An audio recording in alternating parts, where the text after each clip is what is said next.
ఇండస్ట్రీలో మరోసారి డ్రగ్స్ వ్యవహారం కలకలం సృష్టిస్తోంది.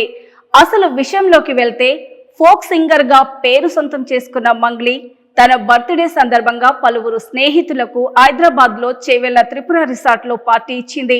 అయితే ఈ పార్టీలో మాదక ద్రవ్యాలు ఉపయోగిస్తున్నట్లు పోలీసులకు సమాచారం అందగా వెంటనే త్రిపుర రిసార్ట్ పై పోలీసులు దాడులు నిర్వహించారు. ఈ దాడులలో పోలీసులు భారీగా విదేశీ మద్యం స్వాధీనం చేసుకున్నట్లు సమాచారం.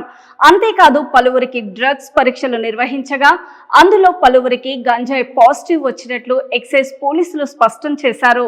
ఇక ప్రస్తుతం ఈ విషయం సోషల్ మీడియాలో సంచలనం సృష్టిస్తుంది. ఇకపోతే పోలీసులు రైడ్ నిర్వహించగా రెస్టారెంట్ నిర్వాహకులతో పాటు మంగ్లీపై కూడా కేసు నమోదు చేసుకున్నారు పోలీసులు. అయితే ఇలా గంజాయి పాజిటివ్ వచ్చింది అంటూ 9 మందిని గుర్తించిన పోలీసులు ఆ 9 మందిలో మంగ్లీ ఉన్నారా లేదా అన్న విషయం ఇంకా తెలియలేదు.